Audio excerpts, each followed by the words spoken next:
Good evening, my name is Not Important, and I'm here with a breaking news report. People all across the world are at each other's throats, debating the answer to a seemingly simple question. What if you took platforming icon Super Mario and allowed him to say f***? For more on this story, our expert on the field. Oh, you get, a game that only sold 55,000 copies.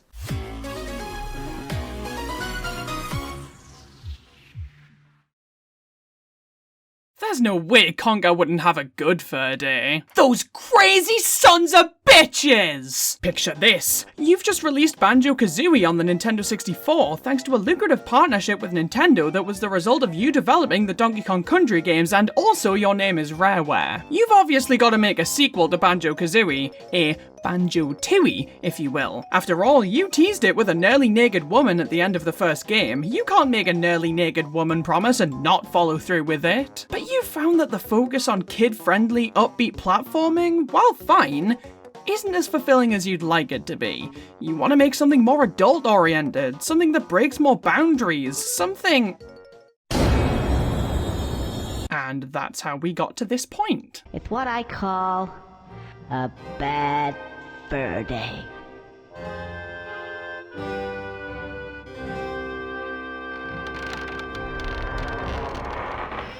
Conker's Bad Fur Day, released on the Nintendo 64 on April 13th, 2001 here in the UK, and that is about all this game had in terms of legacy for a good while there. It released... Nobody cared. This game was a huge departure from the established norm of the N64's library, and because of that, it seems like people weren't willing to give it a go. It's really damn hard to find an accurate figure for how much this game sold in total, but the general consensus seems to be that it sold around 55,000 units, which, especially by Nintendo standards, is a pitiful amount, and has led to this being one of the priciest N64 games nowadays. This game can easily run you over £100, and I should know, because it did.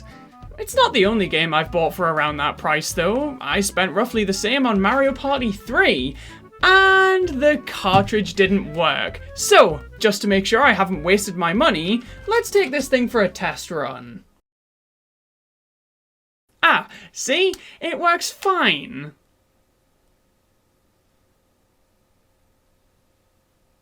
What? This son of a bitch tricked me! So, depending on your definition of works, this cartridge does. I personally wouldn't consider turning my N64 into a Wii U on meth as a successful outcome, but I guess it's all just a matter of opinion. That's disgusting. Conker's Bad Fur Day opens up with a warning that this game is for mature audiences only. Well, that's rude. I am a mature audience. If I wasn't, I'd be calling this game Conker's Bad Fuck Day. Conker the Squirrel is enjoying an evening at the Cock and Plucker, having a grand old time getting absolutely fucking hammered. Because, ladies and gentlemen, this adorable fuzzy fucker is a raging alcoholic. He makes his way out of the pub, thoroughly wasted, and our primary goal of the game becomes abundantly clear. Get home. That's it. That's the entire goal of the game. Get home to our girlfriend whilst reconsidering whether ingesting poison all evening was worth it. And on our journey, we encounter such regular things as big-boobied flower ladies, a rat mafia, and a sentient singing shit pile. Right off the bat, we get a good idea of this game's sense of humor. It's fucking disgusting. This game is crude, juvenile, and nonsensical, and it's really funny because of it. Throughout our journey, Conker meets a huge amount of wacky characters, such as this Northern English scarecrow called Birdie, this Southern English bee queen, or these Scouse dung beetles, and oh my god, did they just say f**k and shit and country roads take me home. This game is unapologetically British. Damn near every character you meet has an accent that distinctly originates from some part of the UK, and that overt Britishism is also evident in the dialogue, where every other word is f***. shock. This is kind of this game's gimmick. The shock factor of these cartoon characters saying swears on the same platform as Yoshi's story. And honestly, that really works for me. None of the writing is particularly intelligent, but it's all really funny to me, especially seeing as a lot of these characters are just cartoonified versions of people I've met throughout my life as a certified Brit. The things that these characters say are absolutely absurd, and it's fantastic. There's a bee king who cheated on the queen bee and has been exiled from the hive. So to make him feel better, he wants to pollinate a particularly large-breasted flower, and after he does so, we can use her breasticles as a bouncy launch pad. There's this trio of pests in a barn, a paintbrush, paint can, and broom. And after the broom fails to kick our ass, their words, not mine, the brush and can start taking the absolute piss out of the broom, calling him a dumb fucking stupid bastard and telling him to kill himself. After which he attempts to hang himself from the rafters of the barn, only to realise he doesn't even have a neck. Both of these moments, under any other circumstances, horrible, offensive, borderline dangerous. But here? I don't know why, man, they're so fucking funny. But by far the best example of this game's humour is the German. You see, in order to give this game something of an actual plot, there's this Leopard King who is legally distinct from the Lion King, and his table is broken, meaning he keeps spilling his milk. So it's up to his henchmen to fix the table, and after a painstaking back and forth and multiple rounds of experimentation, they determine the only way to fix the table leg is to attach a squirrel to it, leading to the king trying to capture Conker, giving the game some sort of actual conflict. Cool. But this henchman is single-handedly the best character in the game. He plays on a trope seen commonly across media of the shy but brilliantly minded scientist under the command of a wicked ruler, and he's clearly intimidated by the king. But then when we follow him to his lab, he just starts absolutely going off on his ruler with sensors aplenty, and it's so funny to me. But it'd be a crime to not mention this game's most iconic and beloved character, the Great Mighty Pooh. As well as bizarre characters, Conker's adventure takes him to some bizarre locations, including but not limited to a prehistoric rave that truly encapsulates British culture.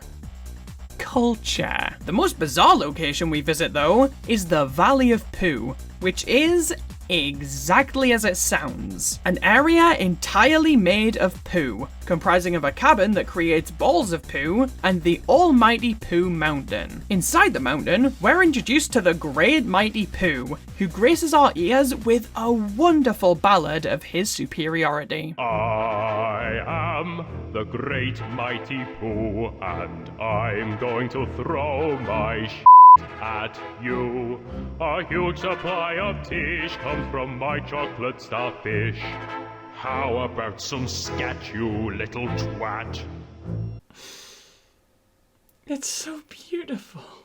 This brings me on nicely to the soundtrack, which objectively is kind of but in the context of this game, is fantastic. I mean, if there's a song made entirely of generic fart sound effects and I still think your soundtrack's alright, you must be doing okay. My favourite theme was by far Windy & Co., which is essentially this game's main theme, and is remixed a couple of times throughout. And the game clearly knew this was my favourite because it glitched out and overlaid this track over absolutely everything. Cutscenes with their own music, action sequences with intense beats, didn't matter. Here this song was front and center, and it even ruined my favorite interaction in the game between Conker and the Grim Reaper. It's such a well-written and hilarious exchange where the Grim Reaper expresses his disdain for squirrels due to their inability to die easily, compares them to cats, and then goes off on a tangent about how much he hates cats. And all the while, this jolly, bubbly fucking theme was front and center. I don't know if this is a glitch that's present in all releases of the game, or whether this is strictly an Xbox problem, but I'm going to choose to believe that it's all the Xbox's fault. Because even when I'm playing Xbox, Xbox. The humor in this game, for me at least, never missed a beat. It's funny, it's charming, and it's very surprising, all things considered. but it does come at the expense of one major element of the game.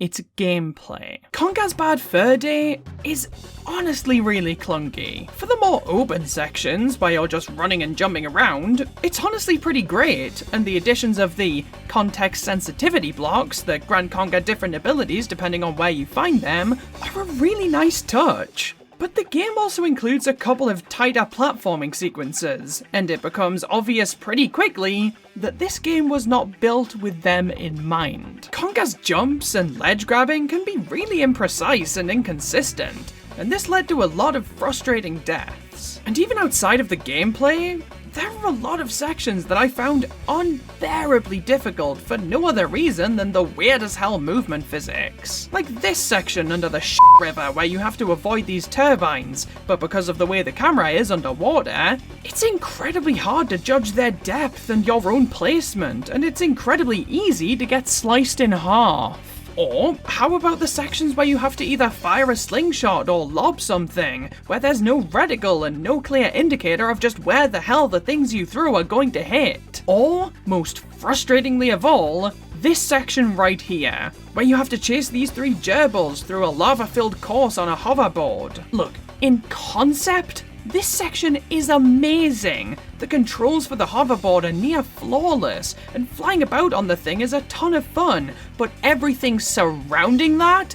Oh my god. So, in order to catch up with these guys, you basically have to be going full speed at all times. If you slow down for more than like a second, you aren't catching them. Plain and simple. But the course is so narrow, with a big ass pillar at the dead center of this cave section, and a moving obstacle in the form of this dinosaur's fucking toes, and if you hit anything at top speed, you die instantly. This leads to an infuriating slog where you're punished for not going top speed at all times, but also punished if you are going full speed at all times. It was abhorrent. Stuff like this led to a lot of the actual gameplay moments being more frustrating than fun, which is really a shame because everything surrounding them is fantastic. As a piece of entertainment, Conker's Bad Fur Day is incredible. It's witty, it's funny, it's charming, and it's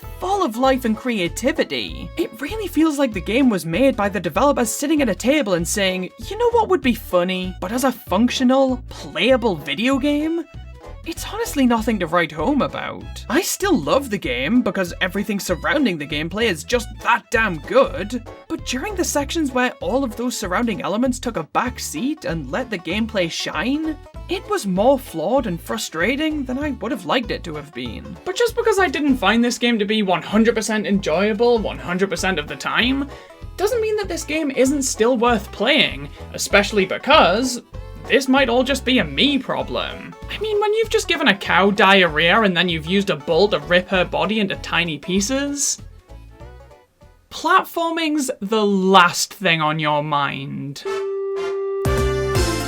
Well, there you have it, folks. The decades-long question finally has a definitive, conclusive answer. Now over to my colleague whose name is irrelevant for the weather. Wait, you were still filming the interview that entire time? Yes, sir, and I couldn't help but notice that you didn't introduce yourself. Do you think you could give us a little intro that we can add to the final edit?